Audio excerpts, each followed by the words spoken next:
मुंबई काँग्रेसमधील अंतर्गत वाद पुन्हा चव्हाट्यावर आलेला आहे। रविवारी मुंबईत काँग्रेसच्या जनसभेचं आयोजन हे करण्यात आलेलं होतं।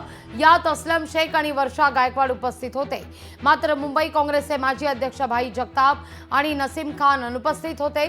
त्यामुळे ते दोनही नेते वर्षा गायकवाडांच्या विरोधात नाराज असल्याचं कळतंय। पुन्हा एकदा हे एकत्रित आल्याचं दिसतंय। अशातच भाई जगताप आणि नसीम खान दिल्ली करता रवाना झाल्याची बातमी समोर येते। एका वेगळ्या कारणाकरता ते दिल्लीला जात असले तरी पक्षश्रेष्ठींकडे पक्षात डावललं जात असल्याची तक्रार करण्याची शक्यता नाकारता येत नाहीये।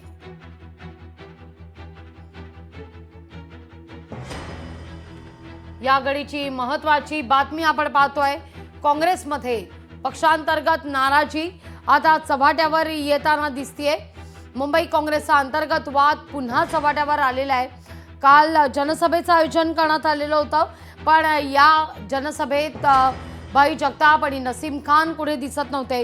अधिक माहिती घेऊया आपले प्रतिनिधी स्वप्नील यांच्याकडून। स्वप्नील, काय अधिक माहिती या सगळ्या संदर्भात? खरं तर मुंबई काँग्रेस म्हटलं की त्यामध्ये भाई जगताप आणि नसीम खान यांचा चेहरा आघाडीवर असायचा, पण काल मात्र जनसभेचं आयोजन करण्यात आलेलं असताना दोनही चेहरे पाहायला मिळालेले नाही आहेत व्यासपीठावर, आणि आज अचानक दिल्लीवारी।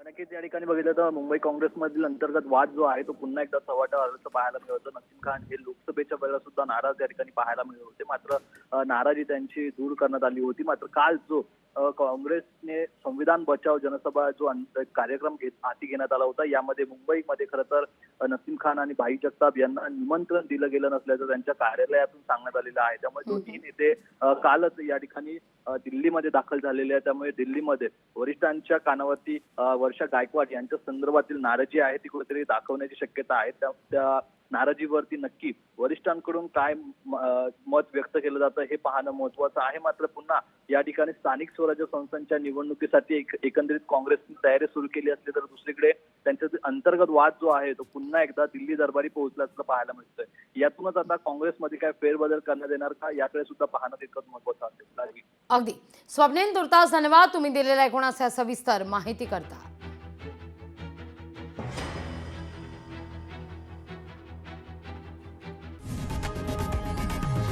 लोकशाही मराठी ऐका, पहा, जागरूक रहा।